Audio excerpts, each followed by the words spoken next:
15 अगस्त को फीफा ने Indian football federation को बैन कर दिया, इमीडिएट इफेक्ट के साथ बैन कर दिया, बिकॉज उनका यह मानना है कि इंडियन फुटबॉल फेडरेशन में undue influence from third parties है। क्या है ये अनड्यू इन्फ्लुएंस, क्या है ये थर्ड पार्टीज, अभी मैं बताता हूं, लेकिन ये बता देता हूं कि 70 साल में ऐसा काम पहले नहीं हुआ। 70 साल नहीं, 85 साल में, माने history of the Indian football federation में ऐसा कभी नहीं हुआ है कि हमें फीफा को सस्पेंड करना पड़ा। और कौन से ऐसे महानुभाव देश हैं जिन्हें इस तरीके से सस्पेंड किया गया है बाय फीफा? इन देशों में शामिल है Pakistan, Zimbabwe, Kenya, Chad, Guatemala वगैरह वगैरह। सस्पेंशन का मतलब क्या है? सस्पेंशन का मतलब यह है कि बस कुछ ही दिनों में होने वाला under 17 prestigious women's world cup, जो कि 11 अक्टूबर से 30 अक्टूबर तक शेड्यूल था, शायद अब नहीं हो पाएगा। एक छोटी सी आशा की किरण है, अभी मैं बताता हूं, लेकिन एज ऑफ टुडे हमारी जो ऑल इंडिया फुटबॉल फेडरेशन है सारी मेंबरशिप राइट्स खो चुका है। कोई भी इंटरनेशनल फुटबॉल क्लब में, कोई भी इंटरनेशनल फुटबॉल इवेंट में वो पार्ट नहीं ले सकता है। और ये सस्पेंशन तब तक रहेगा जब तक ऑल इंडिया फुटबॉल फेडरेशन पूरा अपना जो डेली अफेयर्स है अपने हाथ में नहीं कर सकता है। ये कोर्ट अपॉइंटेड लोग चला रहे हैं, इलेक्शन नहीं हो रहा है, अब और नहीं हो पाएगा। फीफा ने कहा है कि हमारा पेशेंस अब खत्म हो चुका है। ऐसा हुआ क्यों? इसमें फीफा की गलती नहीं है, इसमें गलती हमारी है, क्योंकि ऑल इंडिया फुटबॉल फेडरेशन काफी सालों से एक दलदल में फंसा हुआ था। जब पुराने पुराने ऐसे महान लोग, प्रफुल्ल पटेल जो 3 बार प्रेसिडेंट बन चुके थे, 12 साल प्रेसिडेंट्स के ऑफिस में बैठ चुके थे, गद्दी छोड़ना नहीं चाह रहे थे, 2 साल से इलेक्शन नहीं करवाया, उसके बाद जाके सुप्रीम कोर्ट ने इंटरवीन किया, उसके बाद भी जब मामला नहीं सुलटा है तब जाके ये सस्पेंशन हुआ है। देश को इस तरीके से ह्यूमिलिएशन लेना पड़ा है। प्रफुल्ल पटेल का क्या रोल है उसके बारे में बात करेंगे। ये स्पोर्ट्स कोड ऑफ इंडिया क्या है उसके बारे में बात करेंगे। और क्या सिर्फ ये फुटबॉल की बात है या दूसरे स्पोर्ट्स की भी हालत ऐसी खस्ता है और कहां कहां हम सस्पेंड हो सकते हैं, उसके बारे में बात करेंगे आज यहां देशभक्त पर। बट वेरी क्लियरली एक समय जरूर आ चुका है जब हमारे यंगस्टर्स हमारे लिए इतना कर रहे हैं, मेडल जीत रहे हैं, जी जान लगा रहे हैं, वहीं ये पुराने बुढ़े नेता टाइप लोग बैठकर गंदा पॉलिटिक्स खेल रहे हैं और हमारे स्पोर्ट्स को मार रहे हैं। कोशिश बहुत हो चुकी है, अब इनसे सवाल पूछने का टाइम है और इनको स्पोर्ट्स से तो बाहर खदेड़ देने का टाइम आ चुका है। नेता टाइप आधा काम मत करो, सब्सक्राइब के साथ साथ बेल आइकॉन भी दबाओ।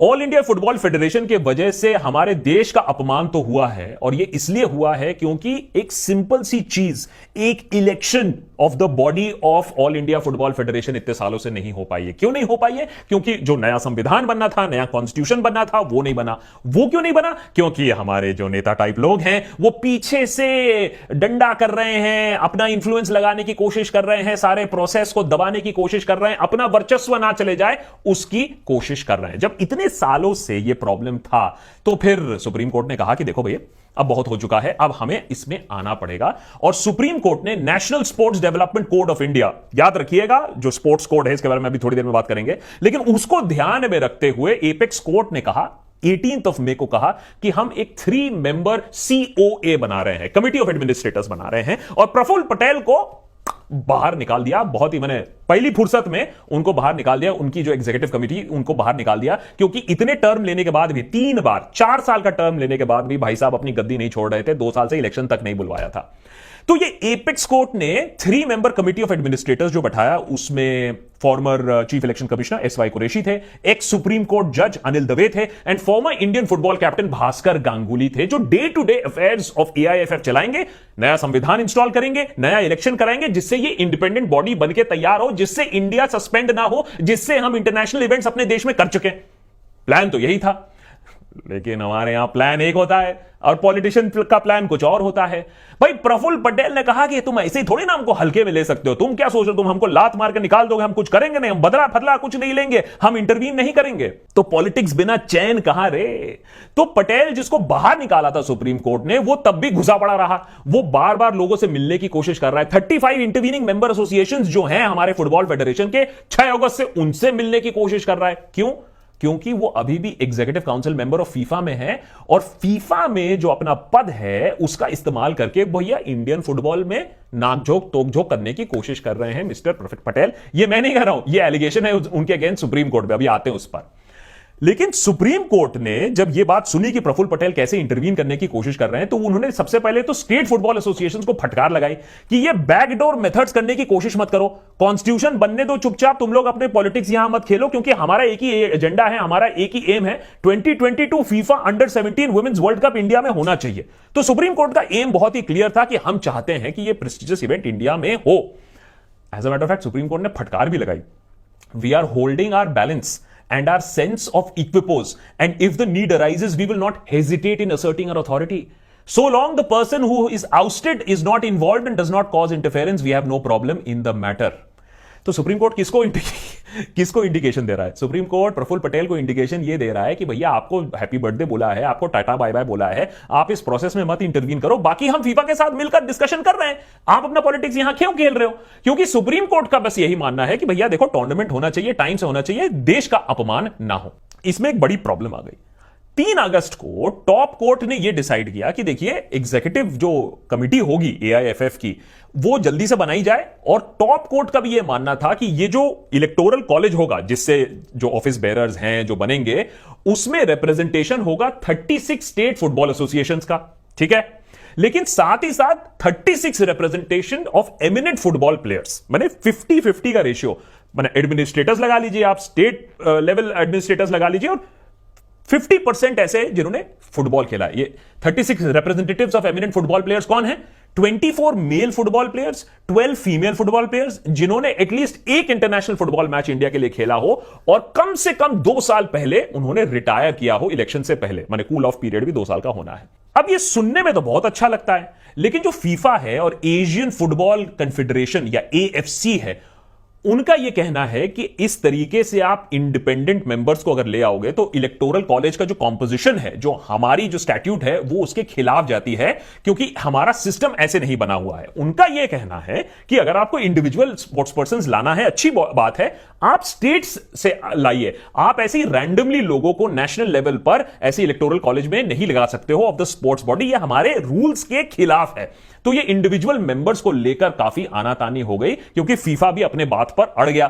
फीफा ने यह कहा, देखिए ये आइडिया वैसे में भी प्रैक्टिकल नहीं है कि आप equal number of eminent players लगाओ और एसोसिएशन रिप्रेजेंटेटिव्स लगाओ, माने 50-50, इससे वर्किंग में भी प्रॉब्लम होगा। लेकिन फीफा ने यह कहा कि 25% तक फॉर्मर प्लेयर्स आप ला सकते हो एज को-ऑप्टेड मेंबर्स।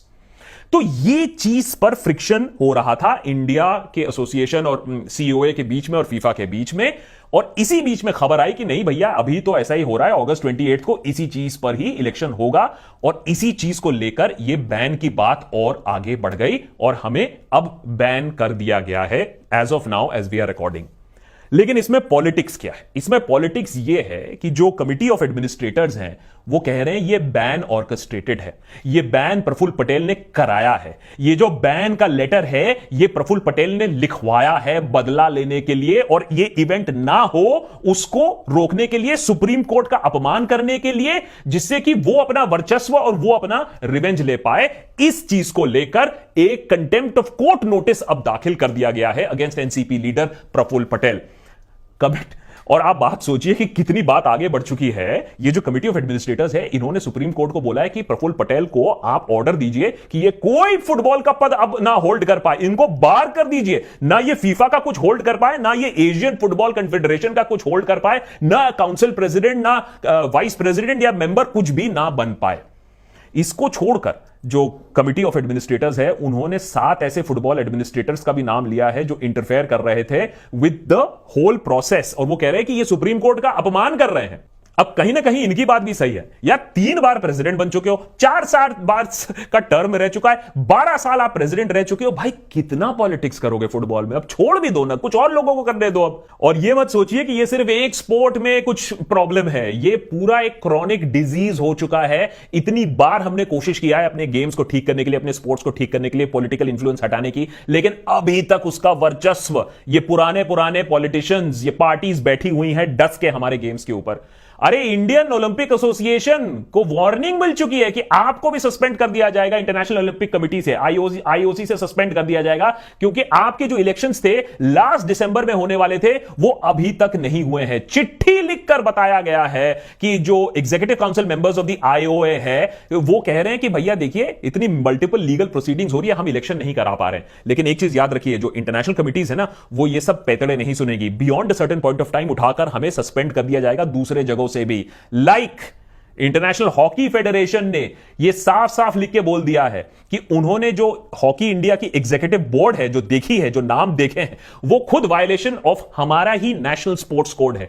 ऐसे ऐसे लोग जिन्हें हॉकी इंडिया के ऊंचे पदों पर होना नहीं चाहिए वहां वो बैठे हुए हैं, और ये लिखा जा रहा है, इंटरनेशनल हॉकी फेडरेशन लिख के बता रही है कि भैया देखिए इंडिया आप अपना ही स्पोर्ट्स कोड नहीं फॉलो कर रहे हो, तो प्लीज इसे फॉलो करिए, नहीं तो सोच लीजिए 2023 वर्ल्ड कप है जो कि इंडिया में शेड्यूल्ड है, हाय रे हमारे ही गेम से हमें ही सस्पेंड कर देंगे ये। लेकिन ये हो सकता है क्योंकि ऑलरेडी आज हमने ये केस देख लिया। किसी ने नहीं सोचा था कि फीफा हमें सस्पेंड कर देगा, हमें बैन कर देगा, लेकिन कर दिया ना।